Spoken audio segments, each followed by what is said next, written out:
Hi hello everyone, welcome back to ధృతి diaries. So నేనైతే ఈరోజు వచ్చేసి ఒక మంచి యూస్ఫుల్ ఇన్ఫర్మేషన్ అయితే అందరితో షేర్ చేసుకోవాలనుకుంటున్నానండి.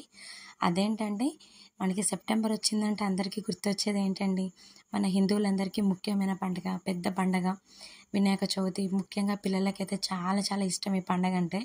అందులోటి మన వినాయక స్వామి కూడా అలంకార ప్రియుడు, అలాగే భోజన ప్రియుడు. కాబట్టి మనం చాలా రకాలుగా నైవేద్యాలు సమర్పించవచ్చు, అన్ని రకాలుగా పత్రాలతో పూజించవచ్చు, పూజలు అందుకోవడము, ప్రసాదాలు స్వీకరించడము, అలాగే మన భక్తులందరి కోరికలు నెరవేర్చడం, ఇవన్నీ మన వినాయకునికి చాలా చాలా ఇష్టం అన్నమాట.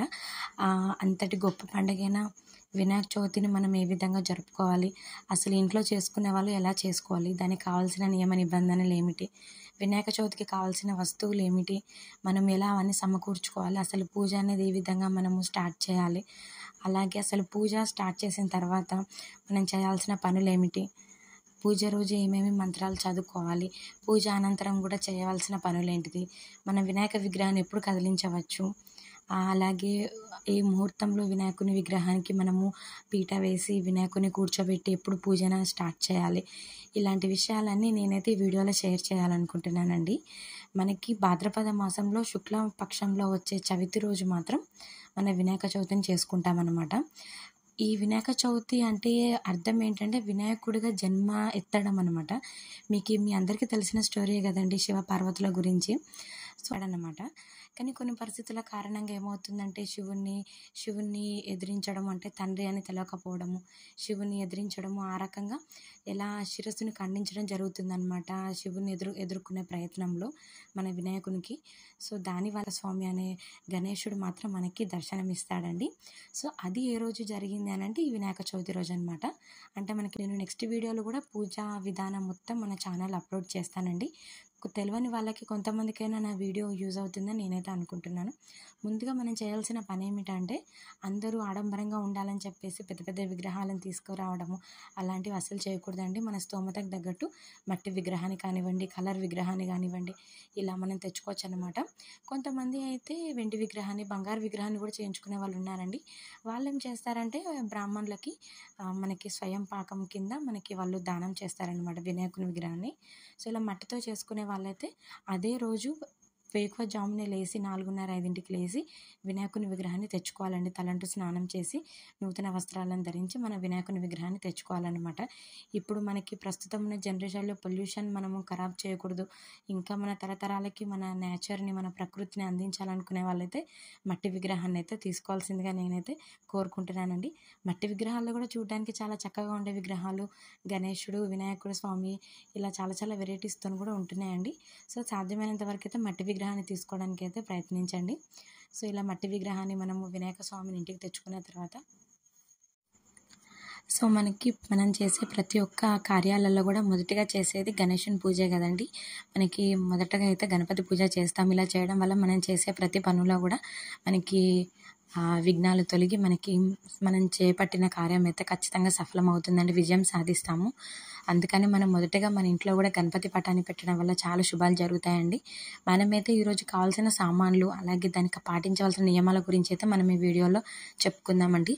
మొదటగా మనమైతే చెప్పాను కదండి, మన విగ్రహాన్ని ఇంటికి తీసుకొచ్చేటప్పుడు కూడా అంటే ఆనవాయితీ ఉన్న వాళ్ళు మాత్రం ఇంటికి విగ్రహాన్ని మన ఇంట్లో మగవాళ్ళు తీసుకొస్తారు కాబట్టి తీసుకొచ్చేటప్పుడు మాత్రం మనం మంగళహారతి లాంటివి చేపట్టవచ్చండి. సో ఇంటికి తీసుకొచ్చినాక కూడా మనం అప్పుడే ఓపెన్ చేయాలన్నమాట. మనం పూజ ఎప్పుడైతే స్టార్ట్ చేయాలనుకున్నామో ముందే మనం ఓపెన్ చేసి పెట్టకూడదు, అలాగే ముందు రోజు కూడా చేసి నిద్ర కూడా చేయించకూడదు అనమాట గణేశుని విగ్రహాన్ని. అందుకని మన ఇంటికి ఎవరైతే అతిథి వస్తామని ఎలాగ సకల సౌకర్యాలతోని అతిథి మర్యాదలతో ఎలాగైతే మనము పూజిస్తాము, సత్కరిస్తాము, మన వినాయకుని కూడా అలాగే సత్కరించాలండి. అందుకని మనం ఇంటికి తీసుకొచ్చిన వినాయకుని మాత్రం మంగళహారతితోని ఇంటికి తీసుకొచ్చిన తర్వాత మనం ముందుగా అయితే ఒక పీట వేసుకొని దానికి చక్కగా మన కుంకుమ, పసుపు, మనకి వీలున్న దాన్ని బట్టి మనం మంచిగా ముగ్గు వేసుకొని, పుష్పం కానివ్వండి, అలాగే కమలం కానివ్వండి, అలాగే మంచిగా మనం ముగ్గు వేసుకొని దాని మీద పసుపు కుంకుమతో అలంకరించుకొని, పుష్పాలతో అలంకరించుకొని, మంచిగా దాని మీద ఒక అరటాకు కానివ్వండి, లేకపోతే మన దగ్గర ఏ రకమైన ఆకు ఉన్నా, లేదు ఆకు లేని వాళ్ళు మాత్రం మంచిగా అంటే మన కొత్త కొత్తగా తీసుకున్న ఒక నూతన వస్త్రం, పట్టు వస్త్రం కానివ్వండి, లేకపోతే మనకి కాటన్ జాకెట్ ముక్కలు కానివ్వండి, దేవుని కోసం తీసుకున్న స్పెషల్గా ఇప్పుడు ఆన్లైన్లో కూడా దొరుకుతున్నాయి కదండి. ఇలా ఒక మంచి నూతన వస్త్రం తీసుకొని దాని మీద మనము 3 దోసెలతోని బియ్యం పోయాలన్నమాట. 3 దోసెలతోని బియ్యం వేసేసి అందులో మన ఇంట్లో ఉండే వాళ్ళందరం పసుపు కుంకుమ బియ్యం మీద వేసేసి చల్లేసి దాని మీద మనం వినాయకుని విగ్రహాన్ని ప్రతిష్ఠించాలన్నమాట. ఒక్కసారి మనం ఇలా వినాయకుని విగ్రహాన్ని ప్రతిష్ఠించామంటే మళ్ళీ మనం అసలు జరపకూడదండి. ఆ రోజు మనం కొంచెం కదిలించిన తర్వాత మన వీలుని బట్టి 3 రోజులు కానివ్వండి, 5 రోజులు కానివ్వండి, 9 రోజులు కానివ్వండి, అలాగ నిద్ర చేసిన తర్వాత వినాయకుని మనం జరపాలన్నమాట ఆ స్థలం నుంచి. సో మనం అందుకే ముందుగానే మనం తెచ్చుకునే వినాయకుని విగ్రహానికి బొట్లు అవన్నీ పెట్టుకోవాలన్నమాట ముందుగానే. సో ఇవన్నీ మాత్రం మనము నియమ నిబంధనలతో చేయాలండి. మనం ఎంత నిష్టగా ఉండాలంటే మన మనసంతా వినాయకుని మీదనే పెట్టి చేయాలన్నమాట. వేరే వైపు మన దృష్టి మళ్లించకూడదు. మనం ఎంత నిష్టగా చేస్తే, మనం ఎంత బ్రహ్మచర్యంతో చేస్తే అంత మంచి సత్ఫలితాలు మనకు వస్తాయన్నమాట.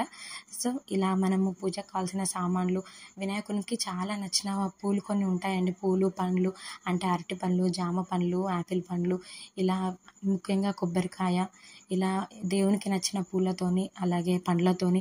ఇక పూల విషయానికి వస్తే మాత్రం మందారం పువ్వు, జిల్లేడు పూలు. ముఖ్యంగా వినాయకునికి నచ్చింది ఏంటంటే మన దగ్గర ఏమి ఉన్నా లేకపోయినా దర్భ అంటే ఐడియా ఉంది కదండి అందరికీ, గడ్డి పొరక అంటారు. సో ఇది మనం తీసుకొని కనుక దేవునికి కనుక సమర్పించి మనము కోరిక కోరుకున్నట్టయితే ఖచ్చితంగా నెరవేరుస్తాడండి. మనం కోరుకునే కోరికలు కూడా న్యాయం ఉండాలి. మనం చాలా నిష్టగా కోరుకోవాలన్నమాట. సో ఇలాగ దేవునికి కావాల్సిన ముందుగానే సామాన్లు, తమలపాకులు కానివ్వండి, అలాగే మన ఇంటిని కూడా శుభ్రంగా ఉంచుకోవాలన్నమాట.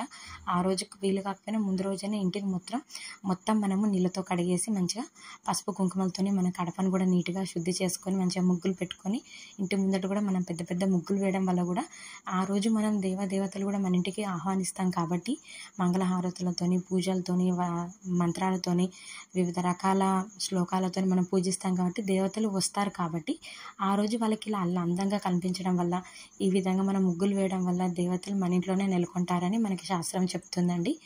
సో ఇలాగ మనం ముగ్గులు వేసుకొని కడపలు మంచిగా కడుక్కొని శుభ్రంగా ఇంటిని కూడా అలంకరించుకొని మామిడి తోరణాలతో ఇంటిని అలంకరించుకోవడం వల్ల కూడా మనకి శుభం చేకూరుతుందన్నమాట. మనకి ఇలాగ మనము పూలమాలలు అలాగే అరిటాకులతో మామిడి ఆకులతోని మనము ఇలా మన ఇంటిని అలంకరించుకోవడం, మన ఇంటి గుమ్మం దగ్గర, మన దేవుని దగ్గర కూడా కొంతమంది ఏంటంటే పాలవెల్లిని కూడా నిర్మించుకుంటారండి. వినాయకుని మనం ఎక్కడైతే ప్రతిష్ఠించాలనుకున్నామో దానిపైన అన్నమాట. అంటే వినాయకుని మనం ఇక్కడ కూర్చోబెట్టాలనుకున్నాం కదా పూజ చేయించడానికి, దానిపైన మనకి వినాయకుని తలకి మనకు కరెక్ట్గా సెట్ అయ్యేలాగా పాలవెల్లిని కూడా పెట్టుకుంటారనమాట. అది మనకి ఇప్పుడు మార్కెట్లో కూడా దొరుకుతుంది. సో దానికి దేవునికి నచ్చిన పండ్లు, ఇప్పుడు మనకి కొత్త పంట అంటారు కదండి, మొక్కజొన్న, పెసర్లు, అలాగే మనకి చాలా సీతాఫలం, ఇలా కొత్త పంట కూడా కొంతమంది పెట్టుకుంటారనమాట. ఇలాగ మనము బుడకాకరకాయ, ఇలా మనకి కూరగాయలు కానివ్వండి, పండ్లు కానివ్వండి, అలాగే తినే ఆహార పదార్థాలు, ఇవన్నీ కూడా మన వినాయకునికి సమర్పించడం వల్ల వినాయకునికి చాలా సంతోషం అనిపించి మనము కోరుకున్న కోరికలు అయితే నెరవేరుస్తాడండి. సో మనం ఇలాగా ముందుగా పూజని మొదలు పెట్టడానికి ముందే దానికి కావాల్సిన సామాన్లన్నీ తెచ్చిపెట్టుకోవాలన్నమాట. ముఖ్యంగా అక్షంతలు అనమాట. పసుపు, కుంకుమ, నెయ్యి వేసి కలిపిన అక్షంతలు.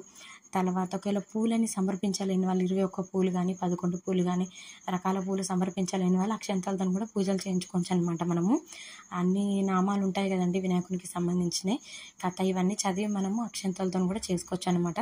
సో దానికి కావాల్సిన వస్తువులు అయితే ఇప్పుడు నేను చెప్తున్నాను కదండి.